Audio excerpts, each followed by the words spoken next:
Good morning. काल आपण 4.1 पूर्ण केला. त्यानंतर प्रश्नसंग्रह 4A मधील जवळजवळ आपण पहिले 6 गणितं सोडवली, पहिले 5 गणितं सोडवली, बरोबर आहे का? नव्हे, मी सोडून दिली तुम्हाला. आज आपण पुढची राहिलेली गणितं बघणार आहोत. तत्पूर्वी पान नंबर 95 वर जीएसटीची ठळक वैशिष्ट्य दिली आहेत, ती एकदा वाचून घेऊया.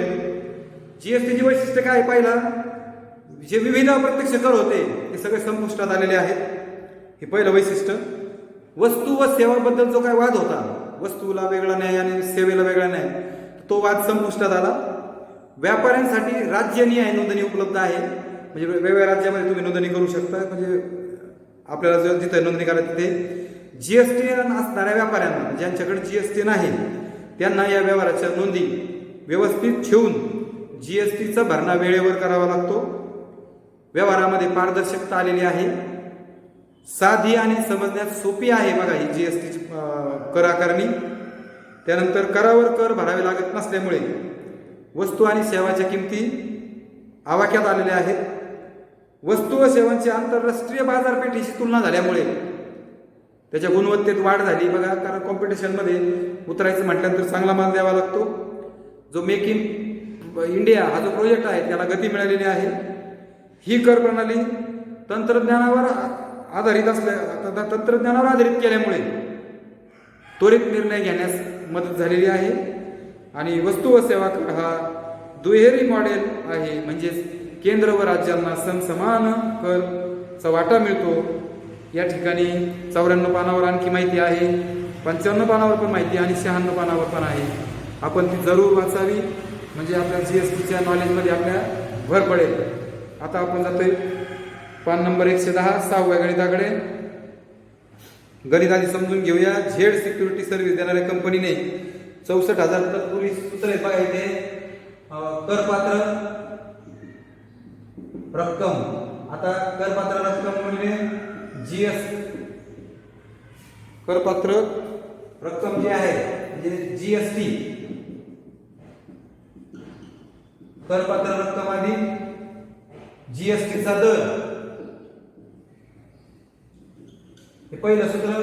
नंतर एकूण किंमत बरोबर करपात्र रक्कम अधिक जीएसटी, नंतर जीएसटी हे सगळीकडे वजा घ्यायचं. एकूण किंमत वजा करपात्र रक्कम, त्यानंतर जीएसटी पे देय जीएसटी, आउटपुट टॅक्स वजा आयटीसी.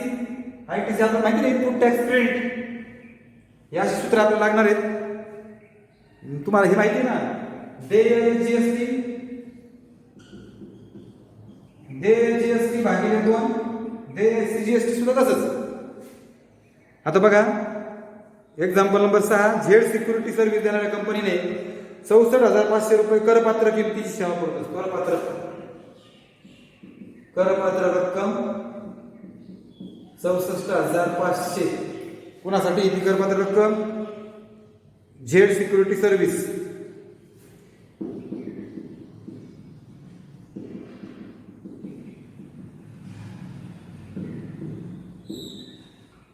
झेड सिक्युरिटी सर्व्हिस करपात्र रक्कम 64,500. म्हणजे झेड सिक्युरिटी सर्व्हिस देत आहे कंपनी देते 64,500 रुपयाला. त्याच्यावर वस्तू सेवा कर 10-18% आहे बघा. म्हणजे जीएसटी किती येतो? जीएसटी वस्तू सेवा कर म्हणजे जीएसटी.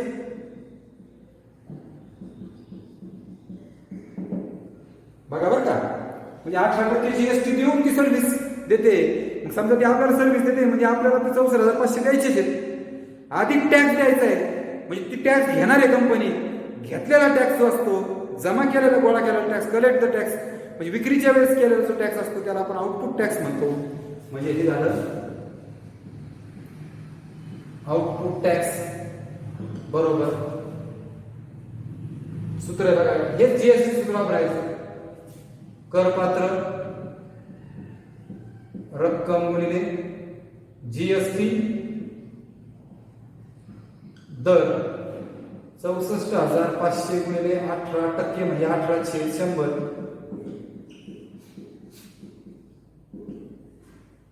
645 ला 18 ने गुणा 8×45 8×32 4 38 848 51 5 4 6 0.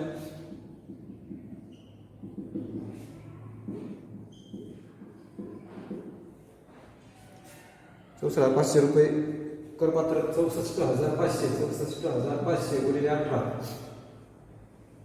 बरोबर. 2 शून्य गेले. 645 8×45 8×32 36 चुकला गुणाकार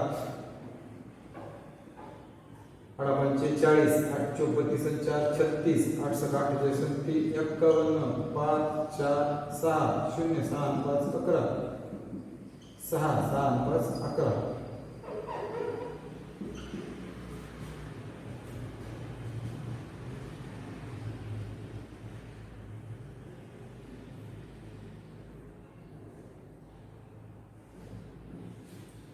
हा झाला आउटपुट टॅक्स, म्हणजे कंपनी घेते ती सेवा पुरवल्याबद्दल. पुढे या सिक्युरिटी सर्व्हिसेस पुरवण्यासाठी कंपनीने लॉन्ड्री सर्व्हिसेस व युनिफॉर्म्स इत्यादी बाबींवर 1550 वस्तू व सेवा कर भरलाय. आता कंपनीने दिलाय, भरलाय, कंपनीने भरला म्हणजे तो इनपुट टॅक्स झाला.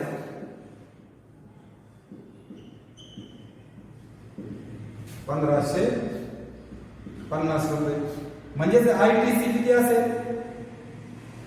इनपुट टॅक्स क्रेडिट आयटीसी जे इनपुट टॅक्स तो आयटीसी असतो. आणि मग दे जीएसटी बरोबर तुम्हाला इंग्लिश मध्ये सांगितलं. Output tax minus output tax वजा आयटीसी. आउटपुट टॅक्स 11,610 वजा 1,550 जे ते.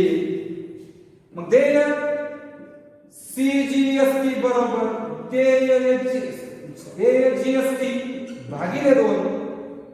आता देय सीजीएसटी काढायचं तुम्हाला विचारलं त्यांनी बघा.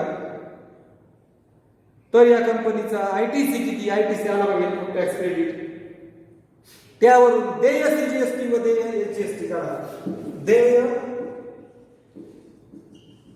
सीजीएसटी बरोबर देय जीएसटी भागिले 2. ही वजाबाकी त्याला 2 ने भागा.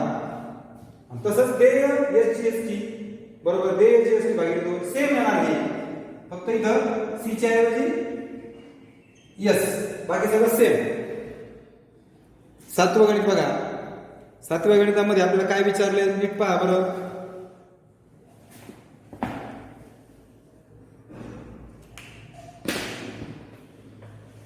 हा, एका व्यापाऱ्याने पोलीस नियंत्रण कक्षासाठी वस्तू व सेवा करासह बघा बरं का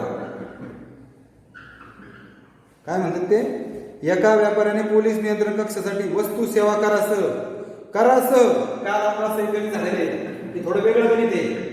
वस्तू आणि सेवा करासहित म्हणजे जीएसटी सहित. जीएसटी सहित जी रक्कम येते त्याला टोटल त्याला एकूण किंमत आपण असं म्हणतो बघा. तेव्हा ही एकूण किंमत करपात्र रक्कम अधिक जीएसटी ही जी एकूण किंमत आहे त्याला म्हणतात. नियंत्रकासाठी वस्तू व सेवा करासह 84,000 रुपये किमतीचे वॉकी टॉकी संच पुरवले. म्हणजे वस्तू सेवा कर पण दिला आहे. म्हणजे करपात्र रक्कम जेवढी किंमत आहे त्याची वॉकी टॉकीची ते अधिक टॅक्स असं मिळून 84,000 रुपयाचं दिलंय. म्हणजे एकूण किंमत 84,000 रुपये बरोबर आहे. पुढे काय विचारलं?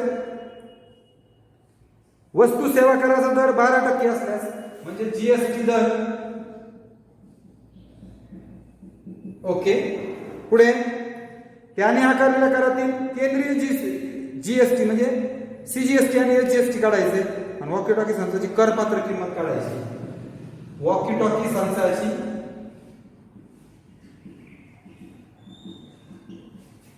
करपात्र किंमत किंवा करपात्र किंमतच विचारली ना. किंमत X रुपये मान हे ना आपलं झालेले 4.1 मध्ये गणित. जेव्हा तुम्हाला करपात्र रक्कम विचारली जाते करपात्र किंमत विचारली जाते ती नेहमी X मानायची आणि हे 3 सूत्र वापरायचे क्रमाने. तिन्ही सूत्र बघा जीएसटी बरोबर करपात्र रक्कम अधिक जीएसटीचा दर, हे पहिलं सूत्र. करपात्र रक्कम एक्स गुणिले, सॉरी इथं पगार चुकलाय, इथं गुणिले पाहिजे. करपात्र रक्कम गुणिले जीएसटी म्हणजे गुणिले जीएसटीचा दर 12%, म्हणजे 12/100 रुपये झालं. दुसरं सूत्र एकूण किंमत बरोबर करपात्र रक्कम अधिक जीएसटी. करपात्र रक्कम एक्स, जीएसटी काय लागतं तुम्ही बघा 12/100 आणि एकूण रक्कम दिली 84,000. 100 दिले 2 बा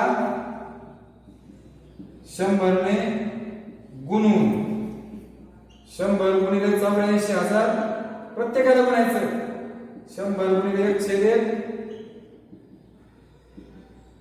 100 गेले. हा 100 एक्स अधिक 12x 112x झाला.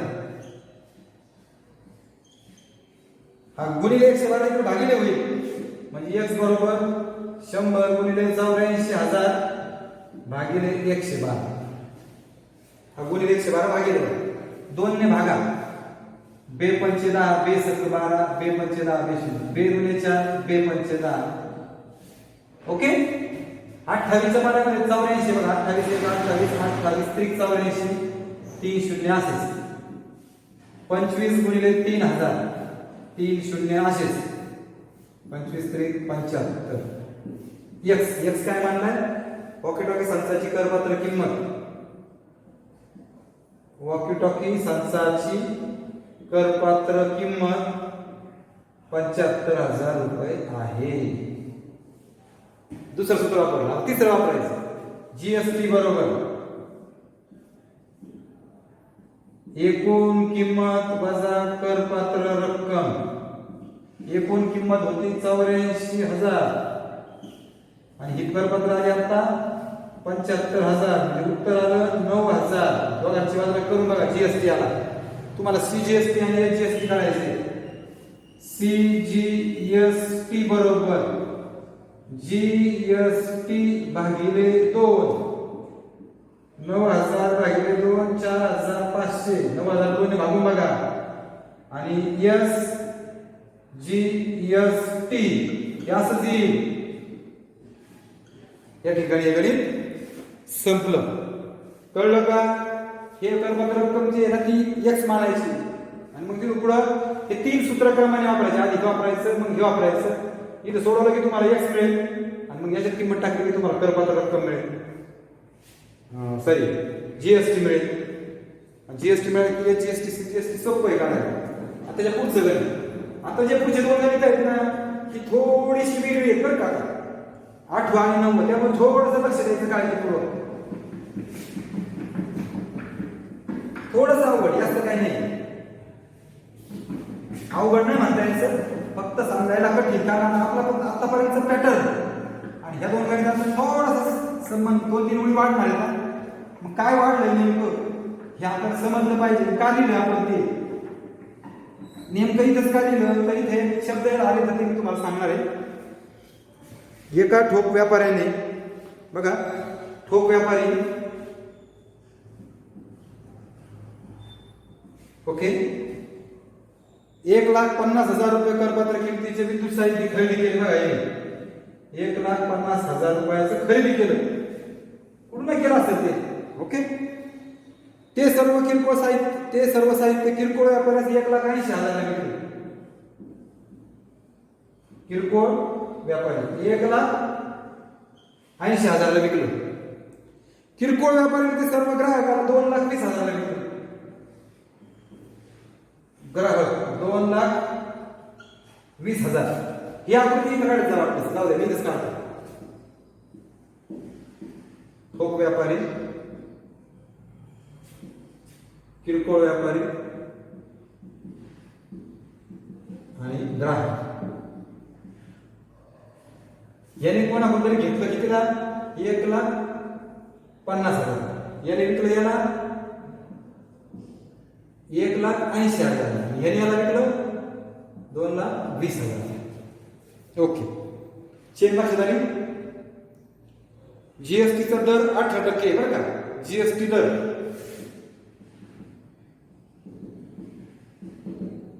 मराठीत म्हणा, इंग्लिश मध्ये म्हणा. ओके, आता पहिला अर्थ तो महत्वाचा. ठोक व किरकोळ विक्रीच्या, बघा ठोक आणि किरकोळ म्हणजे दोघांचं कर बीजकातील म्हणजे पावतीमध्ये करांची आकारणी काढा.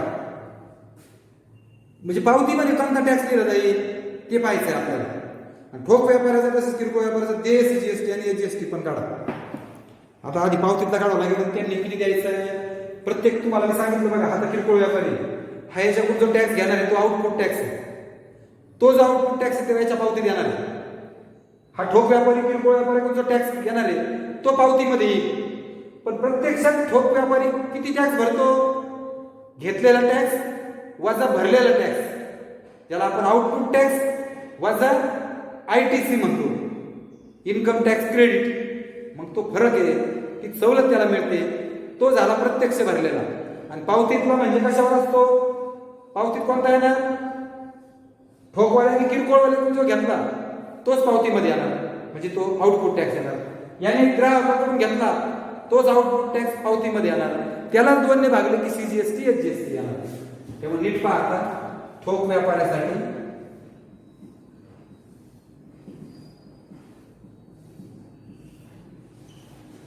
आता ठोक व्यापाऱ्याने 1,50,000 रुपयाला माल खरेदी केलाय, म्हणजे त्याला आपण करपात्र रक्कम 1,50,000 रुपये त्याने माल घेतलाय, त्याच्यावर तो टॅक्स भरणार आहे. म्हणजे तो आउटपुट टॅक्स झाला, सॉरी इनपुट टॅक्स झाला. मग काय जीएसटी दर दिलेला आहे बघा, मग इनपुट टॅक्स बरोबर. आता हे सूत्र फक्त तिथे जीएसटी आणि इनपुट टॅक्स म्हटले, करपात्र रक्कम अधिक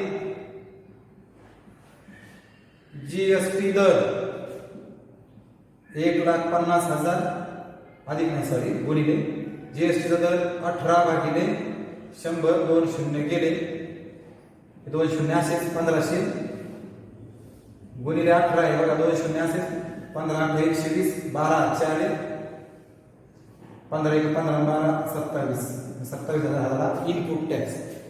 म्हणजे ठोक व्यापाऱ्याने विद्युत ते खरेदी केलं ना, त्या 1.5 लाखावर ते 27,000 टॅक्स भरला म्हणून इनपुट टॅक्स. आता तो ठोक व्यापारी याला विकतोय, बरोबर आहे का? मग त्याला विकताना टॅक्स येईल ना त्याचा, काय कळतंय का? खरेदीच्या वेळेस भरलेला टॅक्स त्याला इनपुट टॅक्स म्हणतात. विक्रीच्या वेळेस घेतलेला टॅक्स जो आहे त्याला आउटपुट टॅक्स म्हणतात. मग आता हा झाला इनपुट टॅक्स ठोक व्यापाऱ्यासाठी. आता ठोक व्यापाऱ्याने ती कोणाला विकलाय? 1,80,000 किरकोळ व्यापाऱ्याला. म्हणजे आता करपात्र रक्कम 1,80,000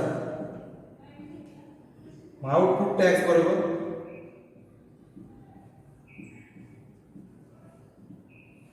करपात्र रक्कम गुणिले जीएसटीचा दर.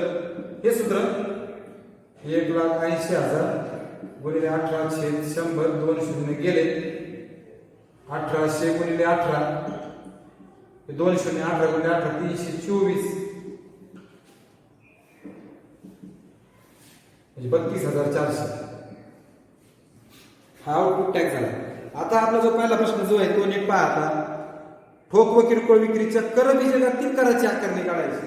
म्हणजे ठोक व्यापारी 1,80,000 माल विकतो आणि त्याच्यावर जो टॅक्स घेतो तो आउटपुट टॅक्स झाला. आणि याला पावती देताना 1,80,000 आणि हा टॅक्स त्या पावतीमध्ये येणार. म्हणजे हा प्रत्यक्ष पावतीमधला म्हणजे कर बीजकातील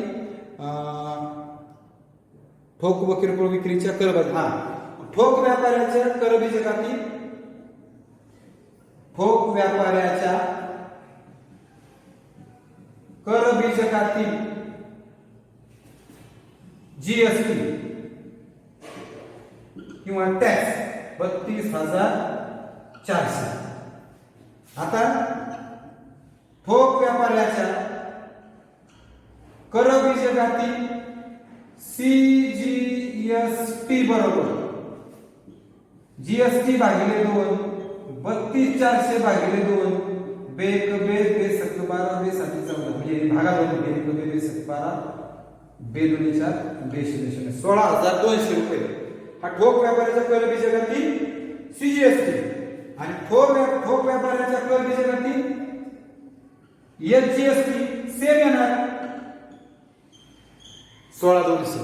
हे तीन ओळी फक्त वाढले बरं का आपल्या आता त्या दोन गणितामध्ये हे आणि पुढचं गणित आहे, या दोन ओळी वाढलेल्या आहेत, तीन ओळी. हा भाग सोडला की आपलं परत पहिल्यासारखं आउटपुट टॅक्स आहे, इनपुट टॅक्स आहे, ITC लिहायचं. इनपुट टॅक्स क्रेडिट किती आहे? इनपुट टॅक्स क्रेडिट 27000 हे 27000 आणि मग ITC आहे आणि मग ते GST बरोबर आउटपुट टॅक्स वजा हे शॉर्टकट सांगितलं आता तुम्ही सूत्र लिहिलं बघा देय GST output tax minus sir वजा ITC आउटपुट टॅक्स किती आहे 32400 वजा 27000 5400 वजा की तुम्ही करून बघा हा देय GST झाला. मग आपण क्रमाने आपण जे ठरलं ते देय CGST देय GST भागिले 2 5400 भागिले 2 2700 आणि देय GST सुद्धा किती 2700. इथपर्यंत कोणाचं संपलं? ठोक व्यापाऱ्याचं संपलं. आता किरकोळ व्यापारी एवढा भाग समजला का? आता किरकोळ म्हणायचं किरकोळ व्यापारासाठी GST आकारणी.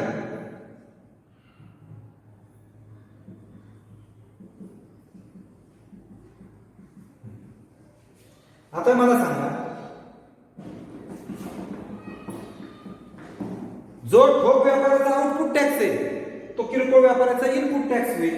ठोक व्यापाराचा आउटपुट टॅक्स 32400 आहे, याचा होईल 32400 इनपुट टॅक्स. किरकोळ व्यापाऱ्याने 2,20,000 ग्राहकाला विकलंय, करपत्र रक्कम 2,20,000 आहे.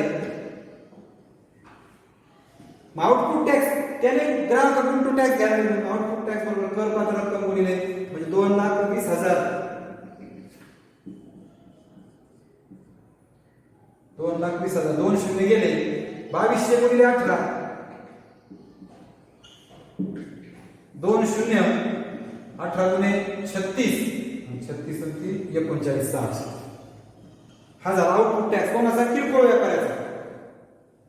किरकोळ व्यापाऱ्याचा आउटपुट टॅक्स 39,600. आता किरकोळ व्यापारी जेव्हा ग्राहकाला पावती देणार आहे ना त्या पावतीमध्ये हा टॅक्स येणार आहे 39,600. म्हणजे म्हणणार किरकोळ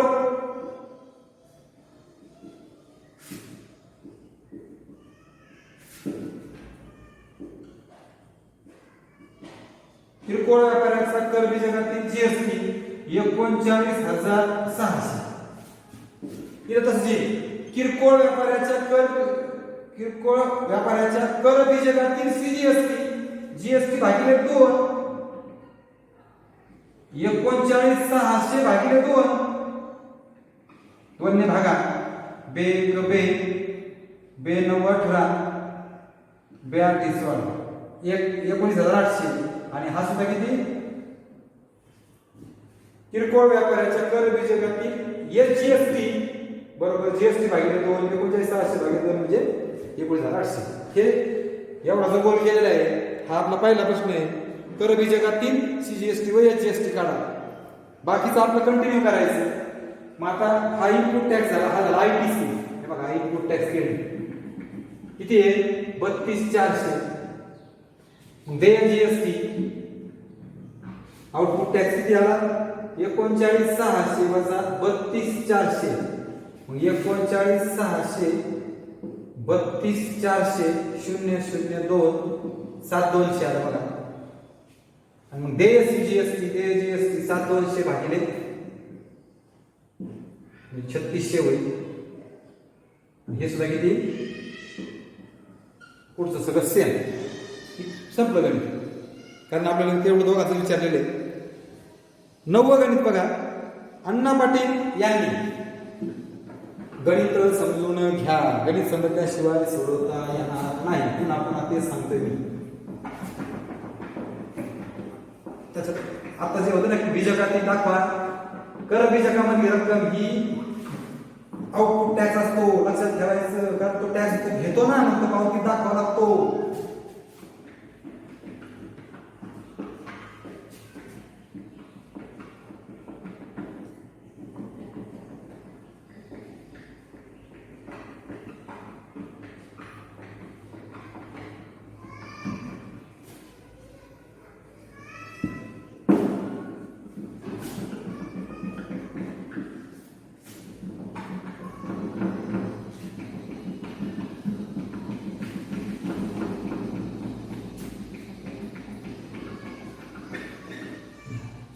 का अण्णा पाटील इथं लगेच चौकोन करतो, त्याला अण्णा पाटील म्हणतो.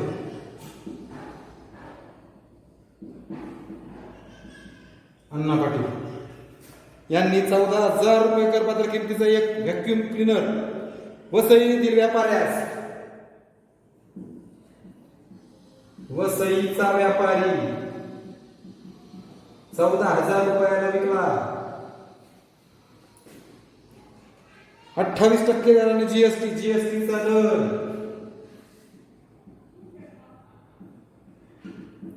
28%. वसईतील व्यापाऱ्याने तो ग्राहकाला विकला व्हॅक्युम क्लीनर. ग्राहक 16,800 ला. तर व्यवहारातील खालील किमती काढा. परत पहिला आता बघा, अण्णा पाटलांनी दिलेल्या कर बीजकातील केंद्राचा सीजीएसटी. कर बीजकातील म्हणजेच जो आउटपुट टॅक्स आहे त्याच्यावर लिहायचं. वसईच्या व्यापाऱ्याने ग्राहकास केंद्राचा राज्याचा किती कर आकारला. वसईच्या व्यापाऱ्यासाठी राज्य शासनाकडे कर भरणा करताना केंद्राचा देय व केंद्राचा, म्हणजे थोडक्यात कर बीजकातील सुद्धा लिहायचं या ठिकाणी. मग आता अण्णा पाटील यांचा जीएसटी असं लिहायचं. करपात्र रक्कम 14,000, जीएसटीचा दर आहेच आहे, तो फॉर्म्युला वापरायचा. आता अण्णा पाटीलांनी वसईच्या व्यापाऱ्याला वस्तू विकली आहे व्हॅक्युम क्लीनर, त्याच्यावर टॅक्स घेणार आहे, म्हणजे हा आउटपुट टॅक्स झाला. जीएसटी आहे म्हणायचं आउटपुट टॅक्स. काय करपात्र रक्कम गुणिले जीएस दर, जीएसटीचा दर 14,000 गुणिले 28/100 140 गुणिले 28 शून्य तसाच 28 ला 14 4 8 हे 32 4 8 3 11 2 9 आणि 3,920 रुपये.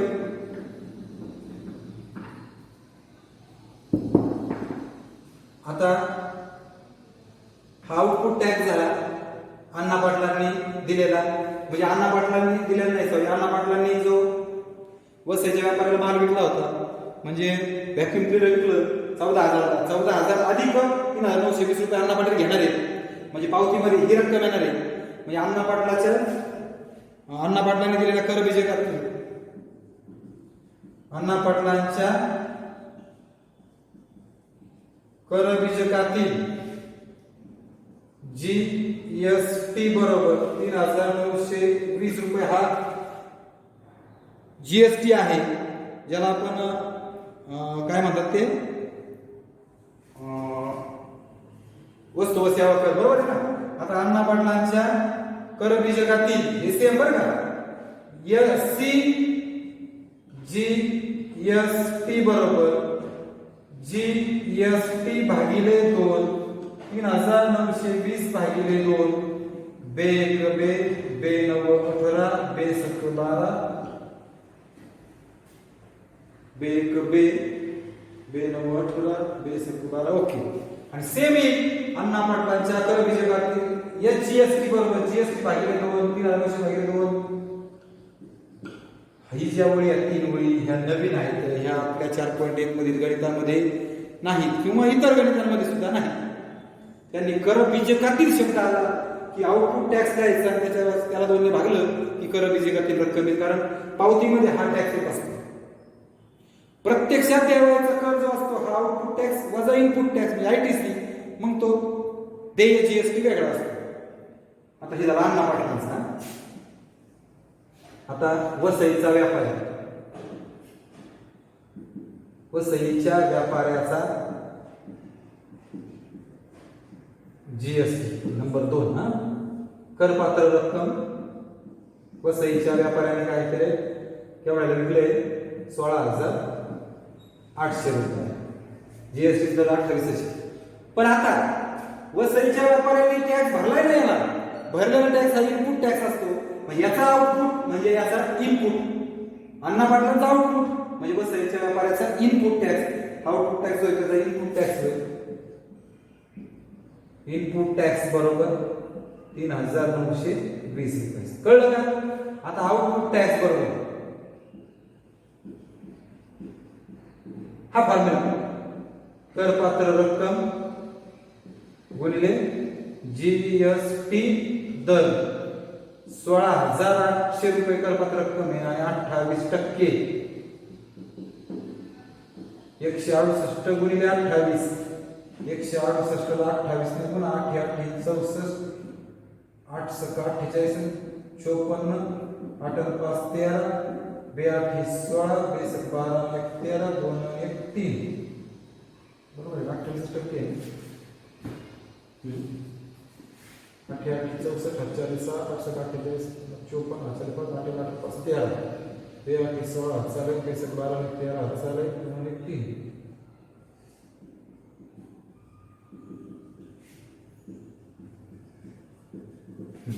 हा आउटपुट टॅक्स आहे. म्हणजे वसईच्या व्यापाऱ्याने आउटपुट टॅक्स म्हणजे ग्राहकाला 16,800 रुपये अधिकच 4704 हा टॅक्स पावतीमध्ये दिलेला आहे. म्हणजे पावतीतला टॅक्स आहे हा. मी तर म्हणणार वसईच्या व्यापाऱ्याच्या करबीजकातील, करबीजक म्हणजेच पावती, करबीजकातील GST 4,704. वसईच्या व्यापाऱ्याच्या करबीजकातील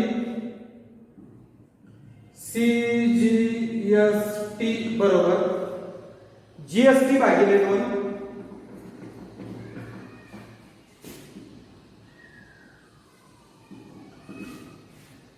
4,704 भागिले 2 2 4 2 6 2 5 10. आणि सेम वसईच्या व्यापाऱ्याच्या करबीजकातील GST बरोबर GST भागिले 2. हे जे आलं ना, हे गोल केलेलं मी, ह्या नवीन 3 ओळी आहेत आपल्या करबीजकातील आहेत. पुढचा जो भाग आहे ना, इथून पुढचा तो आपल्या नेहमीच्या पद्धतीने आउटपुट टॅक्स काढला. इनपुट टॅक्स, इनपुट टॅक्स म्हणजे काय, आता ITC झाला. इनपुट टॅक्स क्रेडिट 3,920 रुपये. बरोबर आहे का? 3,920 आलं का? तुम्ही काय करणार, GST देय GST म्हणा. देय GST बरोबर काय, आउटपुट टॅक्स वजा ITC. आउटपुट टॅक्स 4,704 वजा 3,920. हा 80 मध्ये 784 रुपये हा GST आला. आणि मग देय CGST बरोबर देय GST भागिले 2, 784 भागिले 2 2 6. सेम देय GST 392. या ठिकाणी गणित संपलं. गणित थोडा फरक आहे, 3 ओळी घालायच्यात फक्त, बाकी काय नाही. मग इथून पुढचा भाग आहे ना, सगळा आपला मागच्या पद्धतीने आहे. मग आता लास्ट एक्झाम्पलकडे जाऊयात. लास्ट शेवटी पण एक चेक दिलेली बघा, खूप सोपं आहे आता.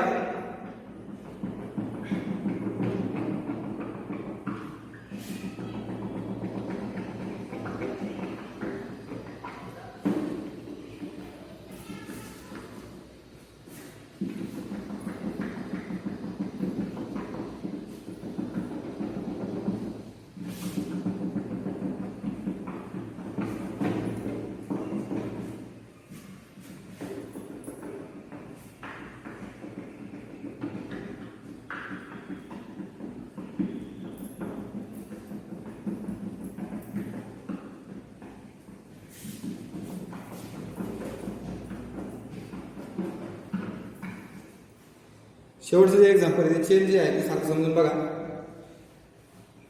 उत्पादक, वितरक, रिटेलर आणि ग्राहक. उत्पादक, वितरक,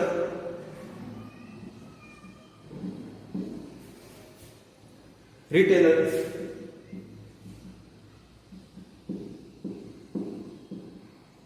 ग्राहक. हे करबीज एक आहे बरोबर. हा याला पावती देणार पहिली, हा याला पावती देणार दुसरी, आणि हा याला पावती देणार तिसरी. करबीजक 2, करबीजक 3. आता बघा हा व्यापारी, हा व्यापारी, हा व्यापारी आणि हा कस्टमर आहे. कस्टमर याला सी म्हणतो आपण कस्टमरला. आणि हे बिझनेस आहे, हा धंदा करतात हे, पण याचा काही धंदा नाही. मग बिझनेस टू बिझनेस म्हणजे याने बी, बी आणि बी आणि सी. मग बिझनेस टू म्हणजे हा आला बी टू बी. इथून इकडं बी टू बी आणि इथून इकडं बी टू सी. कळतंय का? B to B, B to C. Business to business आहे, बिझनेस टू बिझनेस. फक्त याचा जो आहे हा प्रत्यक्ष वस्तू घरी वापरतो म्हणून हा कस्टमर आहे सी. बिझनेस टू सी म्हणजे करबीजक 1 हे बी टू बी आहे, करबीजक 2 बी टू बी आहे, करबीजक 3 हे बी टू सी आहे. इथं करपात्र रक्कम किती आहे? 5,000 याने दिलेली. नंतर इथं किती आहे? 6,000 आणि 6,500. आता प्रत्यक्षात काय विचारलंय बघा. उत्पादकाने म्हणजे हा, वितरकाने, किरकोळ व्यापाऱ्याने, इथं किरकोळ व्यापारी पाहिजे खरं म्हणजे रिटेलर. ओके. शासनाकडे किती रुपये वस्तू व सेवा कर कोणत्या शीर्षकाखाली भरला आहे दाखवणारे विवरणपत्र तयार करा. म्हणजे यांनी डायरेक्ट शासनाकडे भरलेला म्हणजे आपण नेहमीच्या पद्धतीने सोडतो तसं. अंततः म्हणजे शेवटी ग्राहकाला ती वस्तू केवढ्याला पडली, किती रुपयांना पडली ते पण काढायचे. आणि या साखळीमध्ये बी टू बी व बी टू सी बीजकी कोणती? कॉमन सेन्स आहे बघा. बी टू बी, बी टू बी आणि बी टू सी. पहिलं करबीजक 1 बी टू बी. उत्पादक,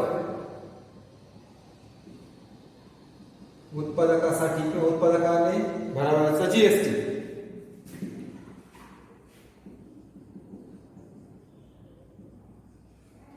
करपात्र रक्कम 5,000 रुपये आणि जीएसटी दर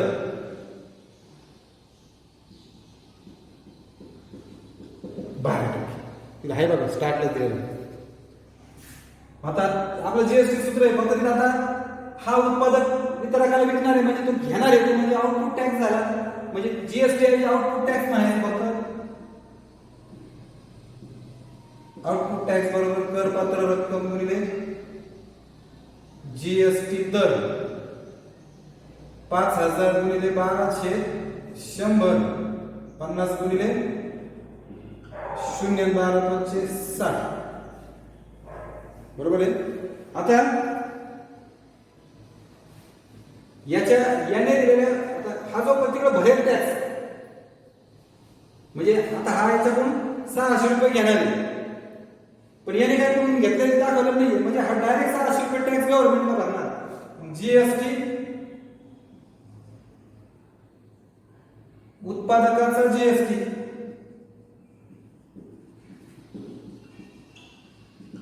उत्पादकाच्या करबीजकातील म्हणूया.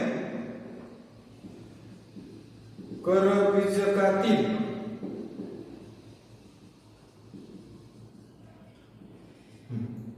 आता उत्पादकांच्या करबीजकातील सीजीएसटी बरोबर जीएसटी भागिले 2 600 भागिले 2 म्हणजे 300 रुपये. आणि या जीएसटी सुद्धा किती सेम राहायचे. सेम हे असं करबीजकातील उत्पादकाच्या करबीजकातील या जीएसटी बरोबर जीएसटी भागिले 2 600 भागिले 2 300 रुपये. आता वितरक करबीजक 2 बी टू बी. हे बघा लक्ष द्या. करबीजक 2 चालले. आता वितरकाचा जीएसटी कसं लिहायचं आता मला सांगा. याने विकलाय म्हणजे याचा आउटपुट टॅक्स हा याचा काय झाला इनपुट टॅक्स झाला. याचा आउटपुट टॅक्स किती आहे 600.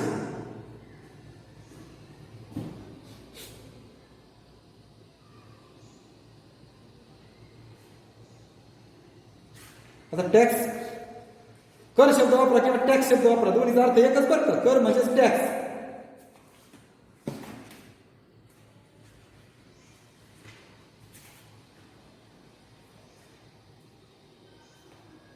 मी टॅक्स शब्द वापरतोय बरं का प्रत्येक ठिकाणी. टॅक्स म्हणजेच कर. वितरकाचा जीएसटी. आता आउटपुट टॅक्स इनपुट टॅक्स बरोबर 600 रुपये झालं. करपात्र रक्कम आता वितरकाने 6000 विकली. वितरकाने आता रिटेलरला विकलंय म्हणजे तो टॅक्स घेणार आहे म्हणजे आउटपुट टॅक्स. आउटपुट टॅक्स बरोबर. सूत्र त्याचे बघा ते आपलं नेहमीच कोणतं ते काय दिलं ते करपात्र रक्कम गुणिले जीएसटी. करपात्र रक्कम गुणिले जीएसटी दर 6000 गुणिले 12%. 60 गुणिले 12 शून्य 72 720 रुपये हा आउटपुट टॅक्स आहे. पण वितरक जेव्हा रिटेलरला पावती देईल ना त्याच्यामध्ये 720 रुपये टॅक्स असणार आहे पावतीमध्ये.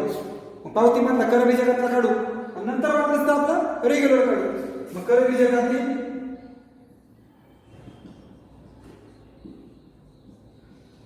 जीएसटी 720 कुणाचा कर विजय आहे वितरकाच्या. आता वितरकाच्या कर विजयकातील सीजीएसटी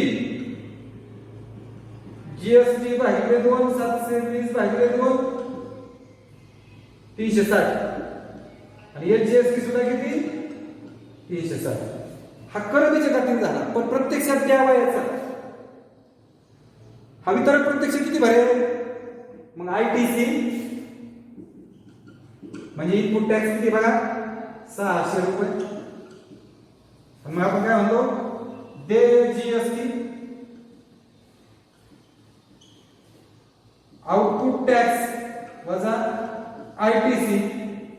आउटपुट टॅक्स 720 आणि हा 600 120 झाला बघा.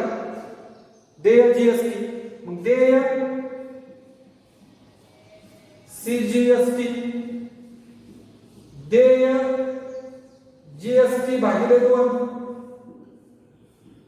120 भागिले 2 60 रुपये आणि देय एचजीएसटी सुद्धा किती 60.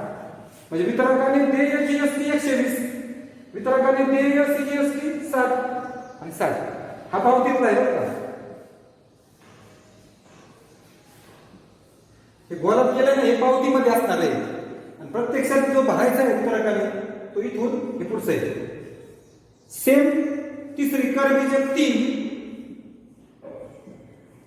B2C आहे बघा B2C बरोबर आहे का. आता याने याला विकलंय B2C. आता वितरकात झाला आता रिटेलरचा. आता मला सांगा रिटेलरने वितरकाकडून घेतलंय त्यावेळेस तो टॅक्स भरला होता म्हणजे याचा आउटपुट म्हणजे याचा इनपुट. इथं आउटपुट टॅक्स 720 म्हणजे त्याचा इनपुट झाला. करपात्र रक्कम एवढ्या विकली ग्राहकाला आता 6000. आउटपुट टॅक्स काढावा लागेल 2 शून्य गेले 720 रुपये. नाही सॉरी रिटेलरने 6500 विकले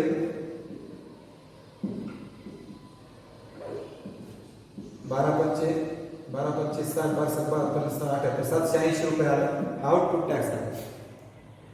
आता हा जो कर विजय देईल त्याच्यामध्ये इतका टॅक्स असेल 780 जीएसटी असेल आणि सीजीएसटी याच्याशी 2 ने भागायचं म्हणजे म्हणजे रिटेलरच्या कर बीजकातील जीएसटी 780, रिटेलरच्या कर बीजकातील जीएसटी भागिले 2, 780 भागिले 2, 2 6 2 9 18 2 या जीएसटी सुद्धा किती?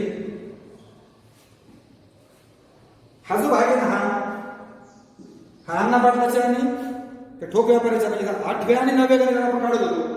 या गणितात गरज नाही, पण मी मुद्दा म्हणून तुम्हाला प्रॅक्टिस करून घ्यायला. आता इथून पुढचा आउटपुट टॅक्स झाला, हा इनपुट टॅक्स झाला, म्हणजे आपल्याला आयटीसी द्यावा लागेल. आयटीसी बरोबर इनपुट टॅक्स किती? 720. देय जीएसटी आउटपुट टॅक्स वजा आयटीसी, आउटपुट टॅक्स 780, 60 रुपये आला. मग देय एचजीएसटी बरोबर काय? याला 2 ने भागायचं. सूत्र लिहा. देय एसजीएसटी बरोबर देय जीएसटी भागिले 2, 60 भागिले 2 30, आणि देय सीजीएसटी सुद्धा तेवढाच 30. इथे हे गणित संपलं. पण आपल्याला एक प्रश्न विचारला त्यांनी की ग्राहकास ती वस्तू किती रुपयाला पडेल? मग ग्राहकास ती वस्तू